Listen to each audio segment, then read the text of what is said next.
Today we're going to install brand new variable valve timing solenoids on this 2016 Chevy Cruze 1.4 turbo EcoBoost. Yeah, that's a mouthful.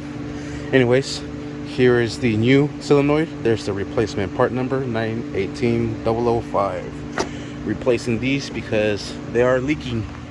No check engine light, but there is oil everywhere. These seals usually go bad, and there it is. Both intake and exhaust solenoids are the exact same part number. So here's that, and we'll install this one on the intake, then we'll install the other one. All right, this one will simply go in like that. Just line up the bolt holes there,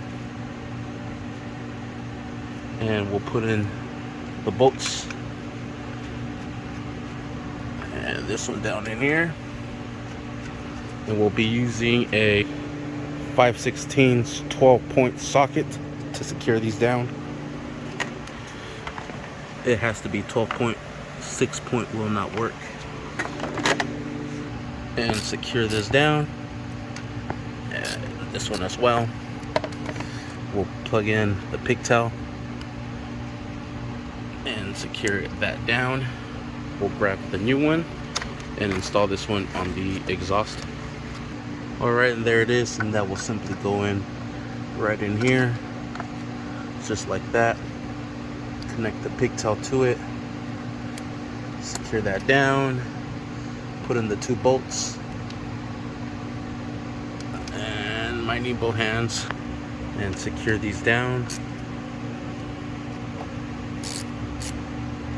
Perfect. Now we're ready to put the air intake box back into place. Alright, I have the intake here, and we're just gonna drop that into place. This is gonna go sit right on that bracket down in there, and this one right there, right into that bracket. There's that bracket there, and the one back there for that and that. So let's drop this in one more time. Press it down to lock it into place. Put this hose back into place. There it is.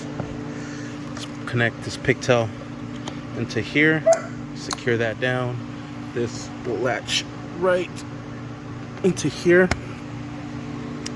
And we'll secure this down with a 7mm socket and secure that down just so it's nice and tight. Alright, 7mm, and we are set. And that is how we install the new variable valve timing solenoids on this 2016 Chevy Cruze. Thanks for watching. Please like and subscribe.